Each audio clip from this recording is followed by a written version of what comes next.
بعض عورتوں کو کئی سال گزر جاتے ہیں مگر اولاد نہیں ہوتی۔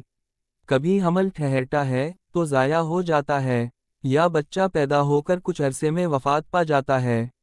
ایسی حالت میں لوگ اکثر کہتے ہیں کہ عورت کو اٹھرا لگ گیا ہے۔ یہ ایک دیسی اصطلاح ہے جسے نظر کی بد، جادو یا کسی غیر مرئی اثر سے جوڑا جاتا ہے، خاص طور پر جب طبی رپورٹس بالکل ٹھیک ہوں اور پھر بھی اولاد نہ ہو تو لوگ سمجھتے ہیں کہ روحانی رکاوٹ ہے۔ ایسے وقت میں سب سے پہلا سہارا اللہ کی ذات ہے۔ ایک نبی کی دعا ہے جو سورۃ الانبیاء آیت 89 میں آئی ہے، اے میرے رب مجھے اکیلا نہ چھوڑ، اور تو سب سے بہتر وارث ہے۔ یہ دعا صبح اور شام دل سے یقین کے ساتھ مانگی جائے۔ ساتھ میں اللہ کے دو صفاتی نام یا مصور یا وہاب، ان کو روزانہ 313 مرتبہ درود شریف کے ساتھ پڑھا جائے۔ اگر معاملہ روحانی اثر کا ہو، جیسے کسی نے حسد، جادو یا بندش کی ہو، تو قرآن کی طاقت سے بہتر کوئی علاج نہیں۔ روزانہ صبح یا مغرب کے بعد سورۃ فاتحہ، آیت الکرسی، سورۃ البقرہ، آیت 255، سورۃ اخلاص، فلق اور ناس پڑھ کر پانی پر دم کیا جائے۔ اسی پانی کو پیا جائے اور عورت اپنے پیٹھ پر بھی لگائے۔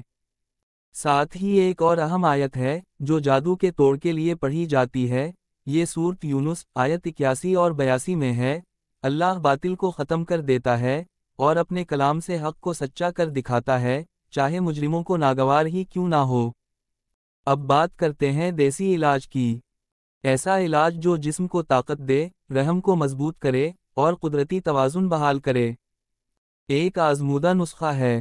اجوائن اور کلونجی ایک چمچ اور خالص شہد ایک کھانے کا چمچ۔ ان سب کو نیم گرم پانی کے ساتھ صبح نہار منہ استعمال کریں، کم از کم 40 دن تک۔ ایک اور مفید طریقہ، سوہاگا بریہ، تخم خرفہ، تخم ریحان اور تخم کاسنی برابر مقدار میں لے کر صفوف بنا لیں۔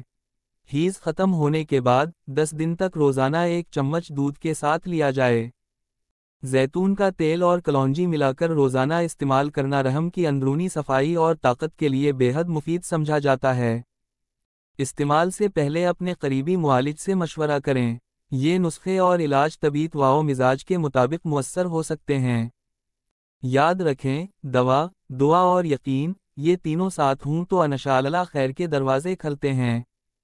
اگر آپ یا کوئی قریبی عزیز اس آزمائش سے گزر رہا ہو تو یہ معلومات ان تک ضرور پہنچائیں۔ اللہ سب کو نیک اور صالح اولاد عطا فرمائے۔ آمین۔